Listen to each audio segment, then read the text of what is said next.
Hello दोस्तों, कैसे हैं आप सब। उम्मीद करते हैं सभी अच्छे होंगे।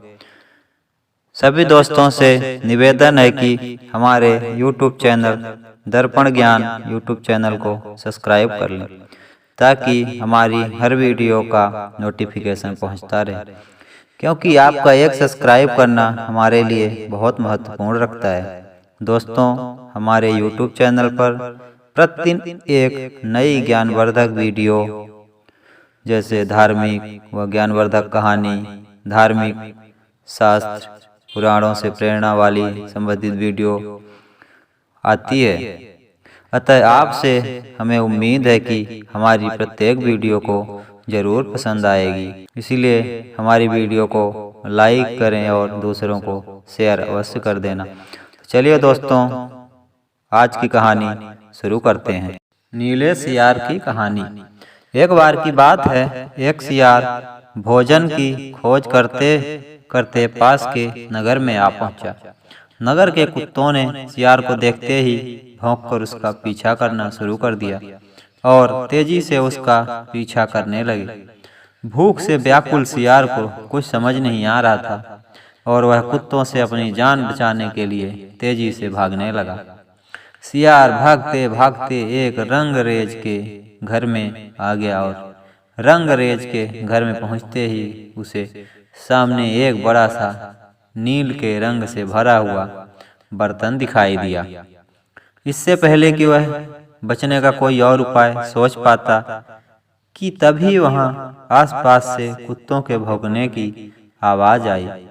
जैसे ही सियार ने वह आवाज सुनी तो वह तुरंत उस बड़े से बर्तन में घुस गया।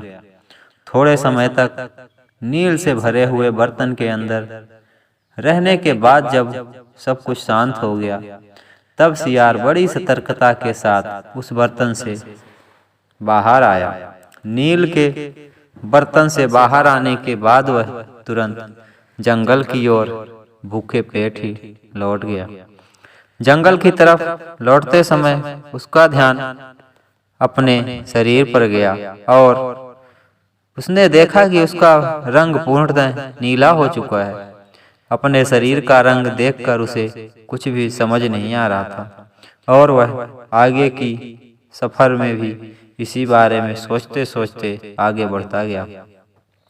सियार के जंगल में पहुंचते ही कोई भी जानवर जो भी सियार को देखता वह डर जाता और सोचता कि यह विचित्र प्राणी कौन है और कहां से आया है। सियार ने जब अन्य जानवरों को डरते देखा तो उसके मन में एक उपाय सूझा और उसने डरकर भागते हुए जानवरों से कहा, तुम लोग मुझे देखकर भागो मत, मैं तुम लोगों का कुछ नहीं कहना चाहूंगा। सियार के इतना कहते ही जो जानवर भाग रहे थे वे सभी रुक गए। उनके रुकने के बाद सियार ने उनसे कहा, मैं तुम्हें अपने बारे में सब कुछ बताऊंगा, परंतु उससे पहले तुम जंगल के अन्य सभी जानवरों को यहाँ मेरे समक्ष उपस्थित करो, उसके बाद ही मैं तुम सबको अपना परिचय दूंगा। सियार की बात मानकर वे जानवर अन्य सभी जानवरों को वहां एकत्रित करने में जुट गए और थोड़े समय बाद ही वहां जंगल के सभी जानवर एकत्रित हो गए।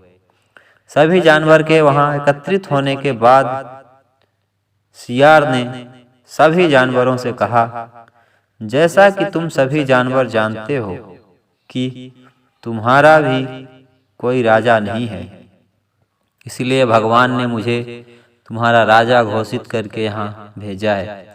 मैं अन्य जानवरों से थोड़ा भिन्न दिखाई दूं, इसलिए मुझे नीले रंग का बनाया है और आज से पूर्व तुमने मेरे जैसा जानवर कभी नहीं देखा होगा।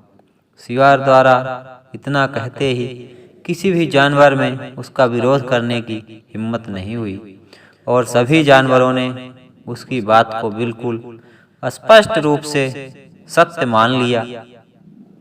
सभी जानवर उसकी जय जयकार करने लगे और सियार उस जंगल का राजा बन गया।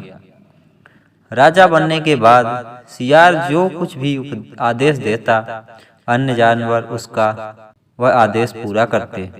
उसके आदेश का कोई भी मना नहीं करता और हमेशा उसकी सेवा में ही सभी जानवर लगे रहते।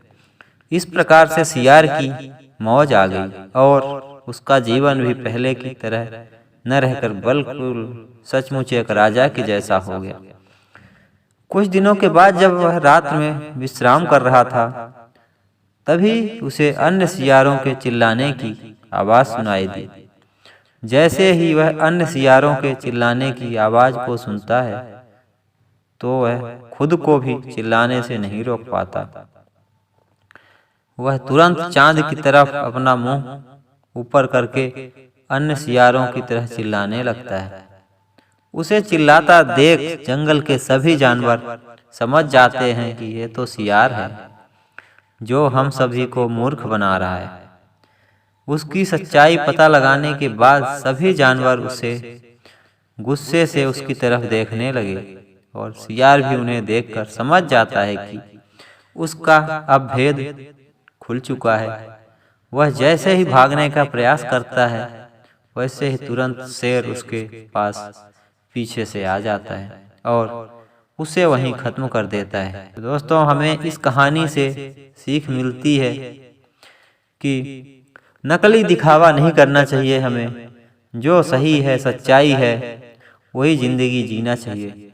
धन्यवाद दोस्तों।